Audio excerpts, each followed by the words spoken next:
पति का तपस्या के प्रभाव से शक्ति का दर्शन और उनसे रुद्र मोहन की प्रार्थना करना। नारद जी बोले, हे ब्रह्मांड, हे शिव भक्त, हे प्राज्ञ, हे निष्पाप, आपने शिवा और शिव के कल्याणकारी चरित्र का भली भांति वर्णन किया और मेरे जन्म को पवित्र कर दिया। अब आप बताइए कि व्रत में दृढ़ता रखने वाले दक्ष ने तप करके देवी से कौन सा वर प्राप्त किया तथा वे शिवा किस प्रकार दक्ष कन्या के रूप में उत्पन्न हुई। ब्रह्मा जी बोले, हे नारद, तुम इन मुनियों के साथ शिव में भक्ति रखने के कारण अत्यंत धन्य हो। उत्तम व्रत वाले दक्ष ने जिस प्रकार तपस्या की तथा वर प्राप्त किया उसे सुनो। मेरी आज्ञा पाकर वे बुद्धिमान महाराज दक्ष प्रजापति उस कार्य की सिद्धि की इच्छा से चित्त को समाहित कर देवी जगदम्बा की उपासना के लिए गए और क्षीर सागर के उत्तर तट पर रहने वाली उन जगदम्बिका को हृदय में धारण करके उनका प्रत्यक्ष दर्शन करने हेतु तपस्या करने लगे। इंद्रियों का अपने वश में करके दृढ़वती उन दक्ष ने देवताओं के 3000 वर्ष पर्यंत नियम पूर्वक तप किया। उन जगन्मयी शिवा का ध्यान करते हुए दक्ष ने कुछ दिन पत्ते खाकर, कुछ दिन जल पीकर, कुछ दिन निराहार रहकर तथा कुछ दिन वायु पीकर उस समय को व्यतीत किया। इस प्रकार से सुब्रत दुर्गा के ध्यान में संलग्न होकर बहुत समय तक तपस्या करते रहे और अनेक नियमों से देवी की आराधना करते रहे। तब हे मुनि श्रेष्ठ, अहिंसा, ब्रह्मचर्य आदि यमों से युक्त होकर जगदम्बा की पूजा करते हुए उन दक्ष के सामने जगदम्बा शिवा प्रत्यक्ष हुई। तब दक्ष प्रजापति उन जगन्मयी जगदम्बा को अपने सामने प्रत्यक्ष देखकर अपने को कृत्य समझा। सिंह पर सवार, कृष्ण वर्ण वाली, सुंदर मुख वाली, 4 भुजाओं वाली, हाथों में वर, अभय नील कमल तथा खड्ग धारण की हुई, मनोहर लाल नेत्र वाली, बिखरे हुए सुंदर बालों से युक्त, जगत की जन्मदात्री तथा सुंदर कांति वाली उन कालिका को प्रणाम कर दक्ष प्रजापति अपनी विचित्र वाणी से उनकी स्तुति की। दक्ष बोले, हे जगदम्बे, हे महामाई, हे जगदीश्वरी, हे महेश्वरी, आपने कृपा करके मुझे अपने रूप का दर्शन दिया है। आपको मेरा नमस्कार है। हे भगवती, हे आदे, मुझ पर प्रसन्न हो। हे शिव रूपिणी, प्रसन्न हो। हे भक्त वरदे, प्रसन्न हो। हे जगन्माय, आपको नमस्कार है। ब्रह्मा जी बोले, हे मुने, संयत चित्त वाले दक्ष ने इस प्रकार महेश्वरी की स्तुति की। तब उनके मनोरथ को जानती हुई भी वे दक्ष से कहने लगी। देवी बोली, हे दक्ष, मैं आपकी इस भक्ति से बहुत प्रसन्न हूँ। तुम्हारे लिए कुछ भी अदेय नहीं है, अतः अपना अभीष्ट वर मांगिए। ब्रह्मा जी बोले, जगन माता के इस वचन को सुनकर दक्ष प्रजापति अत्यंत प्रसन्न होकर शिवा को बारंबार प्रणाम करते हुए कहने लगे। दक्ष बोले, हे जगदम्बे, हे महामाई, यदि आप मुझ भी वर देना चाहती हैं तो मेरे वचनों को सुनिए और प्रसन्नता से मेरा मनोरथ पूर्ण कीजिए। जो मेरे स्वामी शिव हैं, वे रुद्र नाम से ब्रह्मा के पुत्र रूप में अवतरित हुए हैं। वे परमात्मा के पूर्णावतार हैं, परंतु अभी तक आपका अवतार नहीं हुआ है। आपके अतिरिक्त उनकी पत्नी कौन हो सकती है? अतः हे शिवे, आप पृथ्वी पर अवतरित होकर उन्हें मोहित करें। हे देवी, आपके अतिरिक्त अन्य कोई भी उन्हें मोहित नहीं कर सकता, इसलिए आप इस समय मेरी कन्या के रूप में जन्म लेकर शिव पत्नी बने। इस प्रकार उत्तम लीला करके आप शिव जी को मोह में डालें। हे देवी, मेरा यही वर है। आपके सामने मैंने सत्य कह दिया। इसमें केवल मेरा ही स्वार्थ नहीं है, अपितु संपूर्ण लोकों का और ब्रह्मा, विष्णु तथा शिव जी का भी स्वार्थ है। इसलिए ऐसा करने के लिए ब्रह्मा जी ने मुझे प्रेरित किया है। ब्रह्मा जी बोले। दक्ष के इस वचन को सुनकर जगदम्बा मन में उन शिव जी का स्मरण करके हंसकर कहने लगी। देवी बोली, हे तात, हे प्रजापति, हे दक्ष, मेरी सत्य बात सुनिए। मैं आपकी भक्ति से अत्यंत प्रसन्न होकर सब कुछ प्रदान करने वाली हूँ। हे दक्ष, मैं महेश्वरी आपकी पुत्री बनूंगी, इसमें संदेह नहीं। मैं आपको भक्ति के बस में हो गई हूँ। हे अनंत, मैं अत्यंत कठोर तप करके ऐसा प्रयत्न करूंगी जिससे शिव जी से वर को प्राप्त कर उनकी पत्नी बन जाऊं। वे प्रभु सदाशिव ब्रह्मा और विष्णु के सेव्य, विकार रहित तथा पूर्ण हैं, अतः बिना तप के इस प्रकार की कार्य सिद्धि नहीं हो सकती है। मैं तो प्रत्येक जन्म में उनकी प्रिय दासी हूँ और अनेक प्रकार के रूप धारण करने वाली वे सदाशिव मेरे स्वामी हैं। वे वर के प्रभाव से ब्रह्मा जी के भ्रिकुटी से अवतरित हुए हैं और मैं भी उन्हीं के आज्ञा से ब्रह्मा जी के वरदान से इस लोक में अवतार लूंगी। हे तात, अब आप अपने घर जाइए। मैंने अपनी दूती को सारी बात बता दी है। मैं कुछ ही दिनों में आपकी कन्या बनकर शीघ्र ही शिव की पत्नी बनूंगी। इस प्रकार दक्ष प्रजापति से श्रेष्ठ वचन कहकर और मन में शिव की आज्ञा पाकर वे शिव जी के चरण कमलों का ध्यान करके पुनः कहने लगी। देवी बोली, हे प्रजापति, परंतु मेरी एक प्रतिज्ञा अपने मन में सदैव रखना। मैं उस प्रतिज्ञा को तुम्हें सुना देती हूँ, उसे सत्य समझना, असत्य नहीं। यदि आपने कभी मेरा अनादर किया तो मैं अपना शरीर त्याग दूंगी। यह सत्य है, मैं सर्वथा स्वतंत्र हूँ, अतः दूसरा शरीर धारण करूंगी। हे प्रजापति, मैं प्रत्येक सर्ग में आपकी कन्या बनकर शिव जी की पत्नी बनूंगी।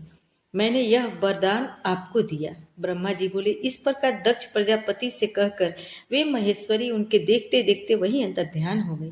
देवी के अंतर्ध्यान होने पर दक्ष भी अपने घर चले गए और यह विचार कर आनंदित हो गए कि देवी मेरी कन्या बनकर अवतार ग्रहण करेंगी। ब्रह्मा की आज्ञा से दक्ष द्वारा मैथुनी सृष्टि का आरंभ अपने पुत्र हरियश्वों तथा सबलश्वों की निर्वृति मार्ग में भेजने के कारण दक्ष का नारद को श्राप देना। प्रजापति दक्ष अपने आश्रम पर जाकर मेरी आज्ञा पा हर्ष भरे मन से नाना प्रकार की मानसिक सृष्टि करने लगे। उस प्रजा सृष्टि को बढ़ती हुई न देख प्रजापति दक्ष ने अपने पिता मुझ ब्रह्मा से कहा। दक्ष बोले, ब्रह्मा तात प्रजानाथ, प्रजा बढ़ नहीं रही है। प्रभु, मैंने जितने जीवों की सृष्टि की थी वे सब उतने ही रह गए हैं। प्रजानाथ, मैं क्या करूं? जिस उपाय से ये जीव अपने आप बढ़ने लगे वह मुझे बताइए, तदनुसार मैं प्रजा की सृष्टि करूंगा, इसमें संशय नहीं है। ब्रह्मा जी ने कहा, तात प्रजापति दक्ष, मेरी उत्तम बात सुनो और उसके अनुसार कार्य करो। सुरश्रेष्ठ भगवान शिव तुम्हारा कल्याण करेंगे। प्रजेश प्रजापति प्रपंजन वीरन की ये जो परम सुंदरी पुत्री अश्विनी है उसे तुम पत्नी रूप से ग्रहण करो। स्त्री के साथ मैथुन धर्म का आश्रय ले तुम पुनः इस प्रजा सर्ग को बढ़ाओ। अश्विनी जैसी कामनी के गर्भ से तुम बहुत सी संतानें उत्पन्न कर सकोगे। तदंतर मैथुन धर्म से प्रजा की उत्पत्ति करने के उद्देश्य से प्रजापति दक्ष ने मेरी आज्ञा के अनुसार वीरन प्रजापति की पुत्री के साथ विवाह किया। अपनी पत्नी वीरिनी के गर्भ से प्रजापति दक्ष ने 10,000 पुत्र उत्पन्न किए जो हर्यश्व कहलाए। मुने वे सब के सब पुत्र समान धर्म का आचरण करने वाले हुए। पिता की भक्ति में तत्पर रहकर वे सदा वैदिक मार्ग पर ही चलते थे। एक समय पिता ने उन्हें प्रजा की सृष्टि करने का आदेश दिया। तब वे सभी दक्षिणायन नामधारी पुत्र सृष्टि के उद्देश्य से तपस्या करने के लिए पश्चिम दिशा की ओर गए। वहां नारायण सर नामक परम पावन तीर्थ है जहां दिव्य सिंधु नद तथा समुद्र का संगम हुआ है। उस तीर्थ जल का ही निकट से स्पर्श करते उनका अंतःकरण शुद्ध एवं ज्ञान से संपन्न हो गया। उनकी आंतरिक मल राशि धुल गई और वे परमहंस धर्म में स्थित हो गए। दक्ष के वे सभी पुत्र पिता के आदेश में बंधे हुए थे, अतः मन को सुस्थिर करके प्रजा की वृद्धि के लिए वह तप करने लगे। वे सभी सत्पुरुषों में श्रेष्ठ थे।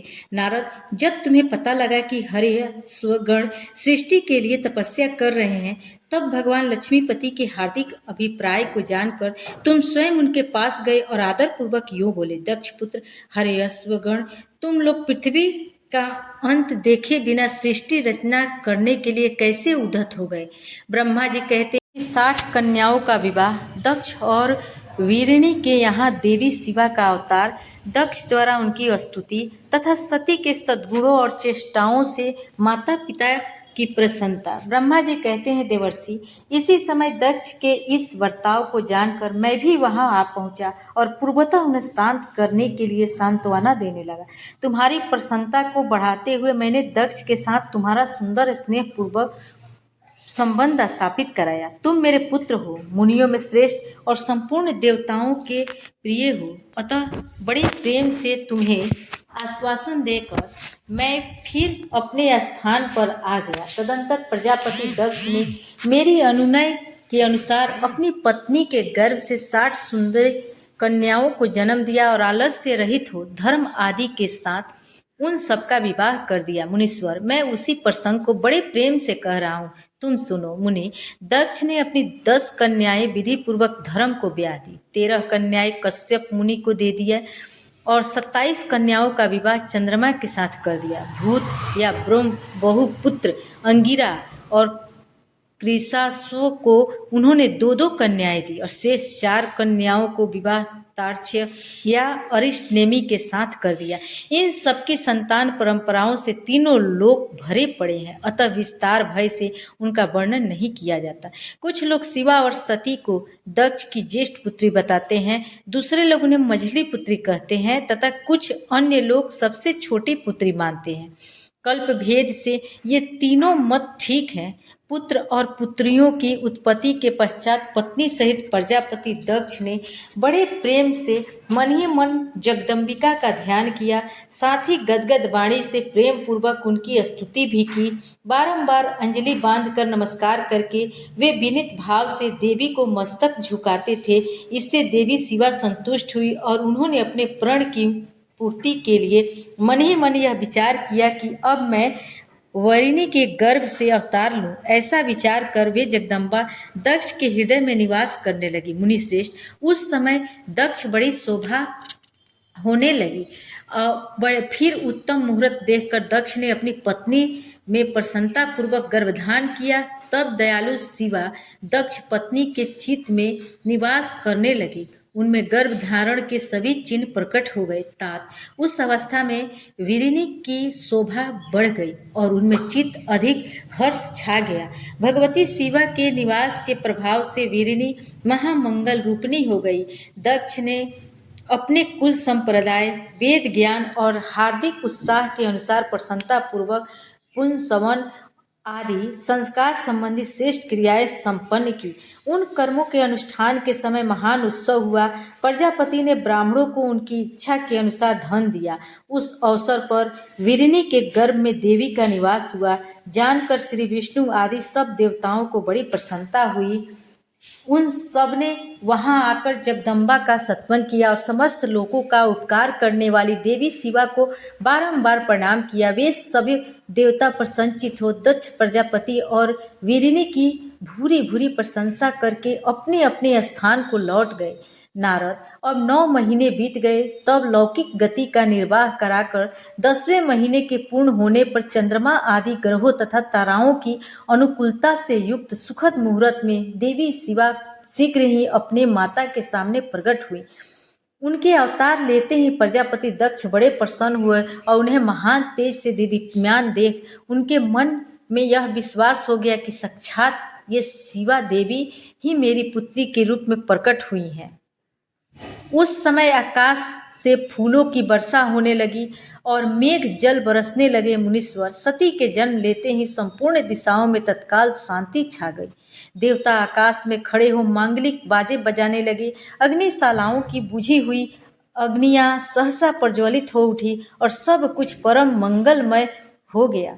वीरिनी के गर्भ से साक्षात जगदम्बा को प्रकट हुई देख दक्ष ने दोनों हाथ जोड़कर नमस्कार किया और बड़े भक्ति भाव से उनकी बड़ी स्तुति की। बुद्धिमान दक्ष की स्तुति करने पर जगन माता शिवा उस समय दक्ष के इस प्रकार बोली, जिससे माता वीरिनी ने न सुन सके। देवी बोली, प्रजापति, तुमने पहले पुत्री रूप में मुझे प्राप्त करने के लिए मेरी आराधना की थी। तुम्हारा वह मनोरथ आज सिद्ध हो गया।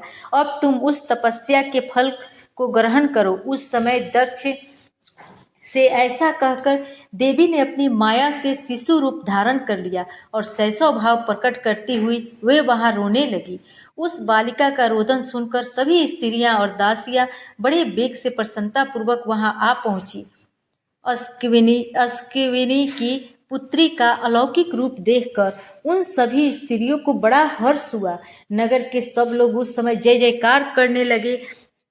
गीत और वादों के साथ बड़ा भारी उत्सव होने लगा। पुत्री का मनोहर मुख देखकर सबको बड़ी प्रसन्नता हुई। दक्ष ने वैदिक और कुलोचित आचार का विधि पूर्वक अनुष्ठान किया, ब्राह्मणों को दान दिया और दूसरों को भी धन बांटा। सब यो रथिचित गान और नृत्य होने लगे। भांति भांति के मंगल कृत्यों के साथ बहुत से बाजे बजने लगे।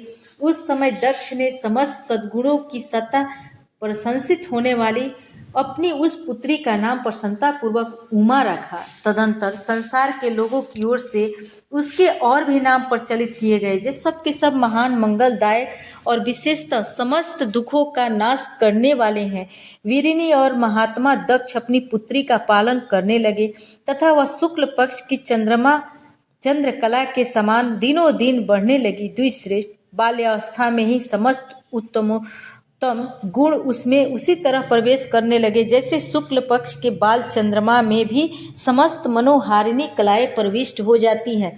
दक्ष कन्या सती सखियों के बीच बैठी बैठी जब अपने भाव में निमग्न होती थी, तब बारंबार भगवान शिव को मूर्ति को चित्रित करने लगती थी। मंगलमयी सती जब बाल्योचित सुंदर गीत गाती, तब स्थाणु, हर एवं रुद्र नाम लेकर स्मरण शत्रु शिव का स्मरण किया करती थी। सती की तपस्या से संतुष्ट देवताओं का कैलाश में जाकर भगवान शिव का स्तवन करना। ब्रह्मा जी कहते हैं, हे नारद, एक दिन मैंने तुम्हारे साथ जाकर पिता के पास खड़ी हुई सती को देखा। वह तीनों लोकों की सारभूता सुंदरी थी। उसके पिता ने मुझे नमस्कार करके तुम्हारा भी सत्कार किया। यह देख लोक लीला का अनुसरण करने वाली सती ने भक्ति और प्रसन्नता के साथ मुझको और तुमको भी प्रणाम किया।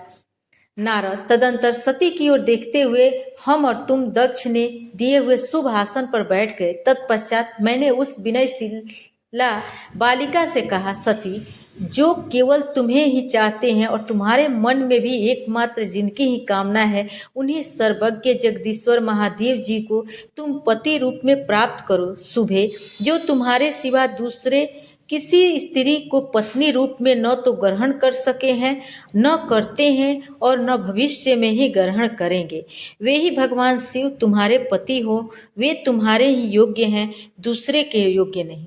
नारद सती से ऐसा कहकर मैं दक्ष घर में देर तक ठहरा रहा। फिर उनसे विदा ले मैं और तुम दोनों अपने अपने स्थान को चले गए। मेरी बात को सुनकर दक्ष को बड़ी प्रसन्नता हुई। उनकी सारी मानसिक चिंता दूर हो गई और उन्होंने अपनी पुत्री को परमेश्वरी समझकर गोद में उठा लिया। इस प्रकार कुमारोचित सुंदर लीला विहारों से सुशोभित होती हुई भक्त वत्सला सती, जो स्वेच्छा से मानव रूप धारण करके प्रकट हुई थी, कौमारा अवस्था पार कर गई। बाल्यावस्था बिताकर किंचित युवावस्था को प्राप्त हुई सती अत्यंत तेज और शोभा से संपन्न हो संपूर्ण अंगों से मनोहर दिखाई देने लगी। लोकेश दक्ष ने देखा कि सती के शरीर में युवा अवस्था के लक्षण प्रकट होने लगे हैं। तब उनके मन में यह चिंता हुई कि मैं महादेव जी के साथ इनका विवाह कैसे करें। सती स्वयं भी महादेव जी को पाने की प्रतिदिन अभिलाषा रखती है, अतः पिता की मनोभाव को समझकर वे माता के निकट गई। विशाल बुद्धि वाली सती रूपणी परमेश्वरी शिवा ने अपनी माता वीरिनी से भगवान शंकर की प्रसन्नता के निमित्त तपस्या करने के लिए आज्ञा मांगी। माता की आज्ञा मिल गई, अतः दृढ़तापूर्वक व्रत का पालन करने वाली सती ने महेश्वर को पति रूप में प्राप्त करने के लिए अपने घर पर ही आराधना आरंभ की। आश्विन मास में नंदा, प्रतिपदा, षष्ठी एवं एकादशी तिथियों में उन्होंने भक्ति पूर्वक गुड़, भात और नमक चढ़ाकर भगवान शिव का पूजन किया और उन्हें नमस्कार करके उसी नियम के साथ उस मास को व्यतीत किया। कार्तिक मास की चतुर्दशी को सजा कर रखे हुए मालपुओं और खीर से परमेश्वर शिव की आराधना करके वे निरंतर उनका चिंतन करने लगी। मार्गशीर्ष मास में कृष्ण पक्ष की अष्टमी तिथि को तिल, जौ और चावल से हर की पूजा करके ज्योतिर्मय दीप जलाकर अथवा आरती करके सती दिन बिताती थी। पौष मास के शुक्ल पक्ष के सप्तमी को रात भर जागरण करके प्रातः काल खिचड़ी का नैवेद्य लगा के वे शिव की पूजा करती थी। माघ की पूर्णिमा को रात में जागरण करके सवेरे नदी में नहाती और गीले वस्त्र से ही तट पर बैठकर भगवान शंकर की पूजा करती थी। फाल्गुन मास के कृष्ण पक्ष की चतुर्दशी तिथि को रात में जागरण करके उस रात्रि के चारों पहरों में शिव जी की विशेष पूजा करती थी और नटों द्वारा नाटक भी कराती थी। चैत्र मास के शुक्ल पक्ष चतुर्दशी को वे दिन रात शिव का स्मरण करती हुई समय बिताती और ढाल के फूलों तथा दवनों से भगवान शिव की पूजा करती थी। वैशाख शुक्ल तृतीया को सती तिल का आहार करके रहती और नए जौ के भात से रुद्रदेव की पूजा करके उस महीने को बिताती थी। ज्येष्ठ की पूर्णिमा को रात में सुंदर वस्त्रों तथा भटकटैया के फूलों से शंकर जी का पूजन करके वे निराहार रहकर ही वह मास व्यतीत करती थी। आषाढ़ के शुक्ल पक्ष की चतुर्दशी को काले वस्त्र और भटकैया के फूलों से वे रुद्र का पूजन करती। श्रावण मास के शुक्ल पक्ष की अष्टमी एवं चतुर्दशी को वे यज्ञोपवीतों वस्त्रों और कुश की पवित्री से शिव की पूजा किया करती थी। भाद्रपद मास के कृष्ण पक्ष की त्रयोदशी तिथि को नाना प्रकार के फूलों और फलों से शिव का पूजन करके सती चतुर्दशी तिथि को केवल जल का आहार किया करती थी। भांति भांति के फूलों एवं उस समय उत्पन्न होने वाले अन्न द्वारा वे शिव की पूजा करती और महीने भर अत्यंत नियमित आहार करके केवल जप में लगी रहती थी। सभी महीनों में सारे दिन सती शिव की आराधना में ही संलग्न रहती थी। अपनी इच्छा से मानव रूप धारण करने वाली वे देवी दृढ़तापूर्वक उत्तम व्रत का पालन करती थी। इस प्रकार नंदा व्रत को पूर्ण रूप से समाप्त करके भगवान शिव में अन्योन्य भाव रखने वाली सती एकाग्रचित हो बड़े प्रेम से भगवान शिव का ध्यान करने लगी तथा उस ध्यान में ही निश्चल भाव से स्थित हो गई। मुनि इसी समय सब देवता और ऋषि भगवान विष्णु और मुझको आगे करके सती की तपस्या देखने के लिए गए। वहां आकर देवताओं ने देखा सती मूर्तिमती दूसरी सिद्धि के समान जान पड़ती थी। वे भगवान शिव के ध्यान में निमग्न हो उस समय सिद्धा अवस्था को पहुंच गई थी। समस्त देवताओं ने बड़ी प्रसन्नता के साथ वहां दोनों हाथ जोड़कर सती को नमस्कार किया और मुनियों ने भी मस्तक झुकाए और श्री हरि आदि मन में प्रीति उमड़ आई। श्री विष्णु आदि सब देवता और मुनि आश्चर्यचकित हो सती देवी की तपस्या भूरी भूरी प्रशंसा करने लगे। फिर देवी को प्रणाम करके वे देवता और मुनि तुरंत ही गिरिश्रेष्ठ कैलाश को गए, जो भगवान शिव को बहुत ही प्रिय है। सावित्री के साथ मैं और लक्ष्मी के साथ भगवान वासुदेव भी प्रसन्नतापूर्वक महादेव जी के निकट गए। वहां जाकर भगवान शिव को देखते ही बड़े वेग से प्रणाम करके सब देवताओं ने हाथ जोड़ विनीत भाव से नाना प्रकार के स्तोत्रों द्वारा उनकी स्तुति करके अंत में कहा, प्रभु आपकी सत्व रज और तम नामक जो 3 शक्तियां हैं उनके राग आदि वेग असह्य हैं। वेद त्रयी तथा त्रिलोक त्रयी आपका स्वरूप है। आप शरणागतों के पालक हैं तथा आपकी शक्ति बहुत बड़ी है, उसकी कहीं कोई सीमा नहीं है। आपको नमस्कार है। दुर्गापते, जिनकी इंद्रियां दुष्ट है, बस में नहीं हो पाती, उनके लिए आपकी प्राप्ति का कोई मार्ग सुलभ नहीं है। आप सदा भक्तों के उद्धार में तत्पर रहते हैं। आपका तेज छिपा हुआ है। आपको नमस्कार है। आपकी माया शक्ति रूपा जो अहम बुद्धि है, उससे आत्मा का स्वरूप ढक गया है। अतएव यह मूढ़ बुद्धि जीव आपने स्वरूप को नहीं जान पाता। आपकी महिमा का पार पाना अत्यंत कठिन ही नहीं, सर्वथा असंभव है। हम आप महाप्रभु को मस्तक झुकाते हैं। ब्रह्मा जी कहते हैं, नारद इस प्रकार महादेव जी की स्तुति करके श्री विष्णु आदि सब देवता उत्तम भक्ति से मस्तक झुकाए प्रभु शिव जी के आगे चुपचाप खड़े हो गए।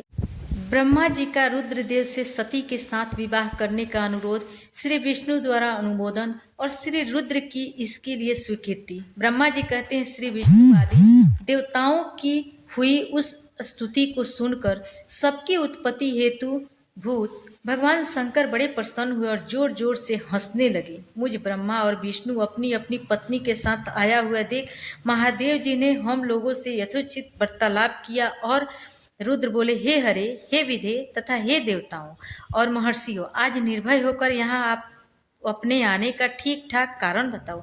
तुम लोग किस लिए यहाँ आए हो और कौन सा कार्य आ पड़ा है, वह सब मैं सुनना चाहता हूँ, क्योंकि तुम्हारे द्वारा की गई स्तुति से मेरा मन बहुत प्रसन्न है। मुनि महादेव जी के इस प्रकार पूछने पर भगवान विष्णु जी की आज्ञा से मैंने वार्तालाप आरंभ किया। मुझ ब्रह्मा ने कहा, देव देव महादेव करुणा सागर प्रभु, हम दोनों इन देवताओं और ऋषियों के साथ जिस उद्देश्य से यहाँ आए हैं उसे सुनिए। वृषभ ध्वज, विशेषतः आपके लिए ही हमारा यहाँ आगमन हुआ है, क्योंकि हम तीनों सहार्थी हैं। सृष्टि चक्र के संचालन रूप प्रयोजन की सिद्धि के लिए एक दूसरे के सहायक हैं।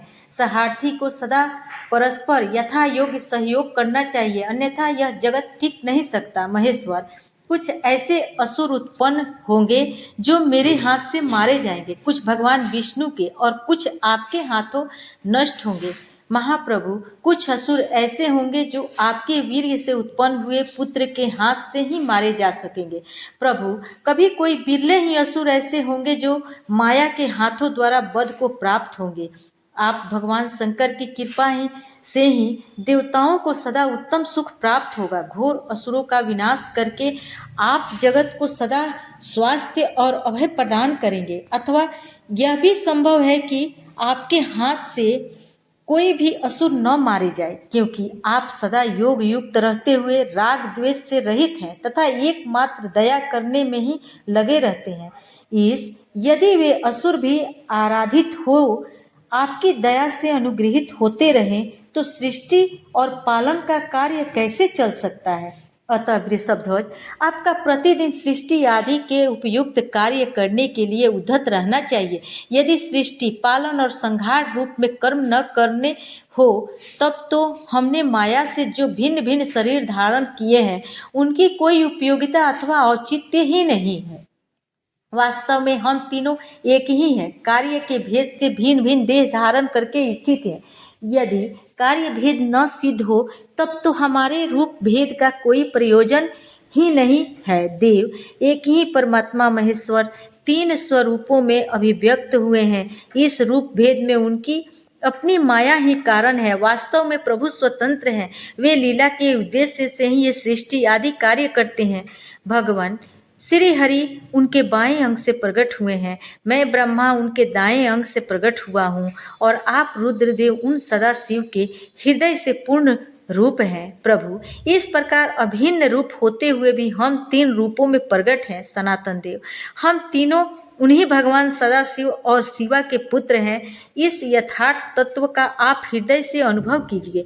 प्रभु, मैं और विष्णु आपके आदेश से प्रसन्नतापूर्वक लोक की सृष्टि और पालन के कार्य भी कर रहे हैं तथा कार्य कारण बस सपत्नीक भी हो गए हैं। अतः आप भी विश्व वही के लिए तथा देवताओं को सुख पहुँचाने के लिए एक परम सुंदरी रमणी को अपने पत्नी बनाने के लिए ग्रहण करें। महेश्वर, एक बात और है, उसे सुनिए। मुझे पहले के वृत्तांत का स्मरण हो आया है। पूर्व काल में आपने ही शिव रूप से जो बात हमारे सामने कही थी वही इस समय सुना रहा हूँ। आपने कहा था, ब्रह्मांड, मेरा ऐसा ही उत्तम रूप तुम्हारे अंग विशेष ललाट से प्रकट होगा, जिसकी लोक में रुद्र नाम से प्रसिद्धि होगी। तुम ब्रह्मा सृष्टिकर्ता हो गए, श्री हरि जगत का पालन करने वाले हुए, और मैं सगुण रुद्र रूप होकर संहार करने वाला होऊंगा। एक स्त्री के साथ विवाह करके लोक के उत्तम कार्य की सिद्धि करूंगा। अपनी कही हुई इस बात को याद करके आप अपनी पूर्व प्रतिज्ञा को पूर्ण कीजिए। स्वामी, आपका यह आदेश है कि मैं सृष्टि करूं, श्री हरि पालन करें और आप स्वयं संहार के हेतु बनकर प्रकट हों। सो आप साक्षात शिव ही संहारकर्ता के रूप में प्रकट हुए हैं। आपके बिना हम दोनों अपना कार्य करने में समर्थ नहीं है। अतः आप एक ऐसी कामनी को स्वीकार करें जो लोक हित के कार्य में तत्पर रहे। शंभु, जैसे लक्ष्मी भगवान विष्णु की और सावित्री मेरी सहधर्मिणी है, उसी प्रकार प्राण वल्लभा को ग्रहण करे। मेरी यह बात सुनकर लोकेश्वर महादेव जी के मुख पर मुस्कुराहट दौड़ गई। वे श्रीहरि के सामने मुझसे इस प्रकार बोले। ईश्वर ने कहा, ब्रह्मांड हरे, तुम दोनों मुझे सदा ही अत्यंत प्रिय हो। तुम दोनों को देखकर मुझे बड़ा आनंद मिलता है। तुम लोग समस्त देवताओं में श्रेष्ठ तथा त्रिलोकी के स्वामी हो। लोक हित के कार्य में मन लगाए रहने वाले तुम दोनों का वचन मेरी दृष्टि में अत्यंत गौरवपूर्ण है, किंतु सुरश्रेष्ठ गण, मेरे लिए विवाह करना उचित नहीं होगा, क्योंकि मैं तपस्या में संलग्न रहकर सदा संसार से विरक्त ही रहता हूँ और योगी के रूप में मेरी प्रसिद्धि है, जो निर्वृत्ति के सुंदर मार्ग पर स्थित है, अपनी आत्मा में ही रमण करता आनंद मानता है, निरंजन माया से निर्लिप्त है, जिसका शरीर अवधूत दिगंबर है, जो ज्ञानी आत्मदर्शी और कामना से शून्य है, जिसके मन में कोई विकार नहीं है, जो भोगों से दूर रहता है तथा जो सदा अपवित्र और अमंगल वेशधारी है, उसे संसार में कामनी से क्या प्रयोजन है। यह इस समय मुझे बताओ तो सही। मुझे तो सदा केवल योग में लगे रहने पर ही आनंद आता है। ज्ञानहीन पुरुष ही योग को छोड़कर भोग को अधिक महत्व देता है। संसार में विवाह करना पराये बंधन में बंधना है, इसे बहुत बड़ा बंधन समझना चाहिए। इसलिए मैं सत्य सत्य कहता हूँ, विवाह के लिए मेरे मन में थोड़ी सी भी अभिरुचि नहीं है। आत्मा ही अपना उत्तम अर्थ और स्वार्थ है, उसका भली भांति चिंतन करने के कारण मेरी लौकिक स्वार्थ में प्रवृत्ति नहीं होती। तथापि जगत के हित के लिए तुमने जो कुछ कहा है उसे करूँगा। तुम्हारे वचन को गरिष्ठ मानकर अथवा अपनी कही हुई बात को पूर्ण करने के लिए मैं अवश्य विवाह करूँगा, क्योंकि मैं सदा भक्तों के बस में रहता हूँ। परंतु मैं जैसी नारी को प्रिय पत्नी के रूप में ग्रहण करूँगा और जैसी शर्त के साथ करूँगा, उसे सुनो। हरे ब्रह्मांड, मैं जो कुछ कहता हूँ वह सर्वथा उचित ही है। जो नारी मेरे तेज को विभाग पूर्वक ग्रहण कर सके, जो योगिनी और इच्छानुसार रूप धारण करने वाली हो, उसी को तुम पत्नी बनाने के लिए मुझे बताओ। जब मैं योग में तत्पर रहूं, तब उसे भी योगिनी बनकर रहना होगा, और जब मैं कामासक्त हूँ तब उसे भी कामनी के रूप में ही मेरे पास रहना होगा। वेद वेता विद्वान जिन्हें अविनाशी बतलाते हैं, उन ज्योति स्वरूप सनातन शिव का मैं सदा चिंतन करता हूँ और करता रहूँगा। ब्रह्मांड, उस सदा शिव के चिंतन में जब मैं न लगा हूँ, तब उस भामिनी के साथ मैं समागम कर सकता हूँ। जो मेरे शिव चिंतन में विघ्न डालने वाली होगी, वह जीवित नहीं रह सकती। उसे अपने जीवन से हाथ धोना पड़ेगा। तुम विष्णु और मेरे तीनों ही ब्रह्म स्वरूप शिव के अंशभूत हैं, अतः महाभागगण, हमारे लिए उनका निरंतर चिंतन करना ही उचित है। कमलासन, उनके चिंतन के लिए मैं बिना विवाह के भी रस लूँगा, किंतु उनका चिंतन छोड़कर विवाह नहीं करूँगा।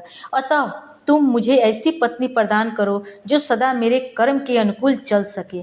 ब्रह्मांड, उसमें भी मेरा एक और शर्त है, उसे तुम सुनो। यदि उस स्त्री का मुझ पर और मेरे वचन पर अविश्वास होगा तो मैं उसे त्याग दूंगा। उनके यह बात सुनकर मैंने और श्रीहरि ने मंद मुस्कान के साथ मन ही मन प्रसन्नता का अनुभव किया। फिर मैं विनम्र होकर बोला, नाथ महेश्वर प्रभु, आपने जैसी नारी की खोज आरंभ की है, वैसी ही स्त्री विषय में मैं आपको प्रसन्नता पूर्वक कह रहा हूँ। साक्षात सदाशिव की धर्म पत्नी जो उमा है, वे ही जगत के कार्य के लिए सिद्ध करने के लिए भिन्न भिन्न रूप में प्रकट हुई हैं। प्रभु सरस्वती और लक्ष्मी, ये दो रूप धारण करके वे पहले ही यहीं आ चुकी हैं। इनमें लक्ष्मी तो श्री विष्णु की प्राण वल्लभा हो गई और सरस्वती मेरी। अब हमारे लिए वे तीसरा रूप धारण करके प्रकट हुई हैं। प्रभु, लोक हित का कार्य करने की इच्छा वाली देवी शिवा दक्ष पुत्री के रूप में अवतरित हुई हैं। उनका नाम सती है। सती ही ऐसी भार्या हो सकती हैं जो सदा आपके लिए हितकारिणी हो। देवेश, महातेजस्विनी सती आपके लिए, आपको पति रूप में प्राप्त करने के लिए दृढ़तापूर्वक कठोर व्रत का पालन करती हुई तपस्या कर रही हैं। महेश्वर, आप उन्हें वर देने के लिए जाइए, कृपा कीजिए और बड़ी प्रसन्नता के साथ उन्हें उनकी तपस्या के अनुरूप वर देकर उनके साथ विवाह कीजिए। शंकर भगवान विष्णु की, मेरी तथा इन संपूर्ण देवताओं की यही इच्छा है।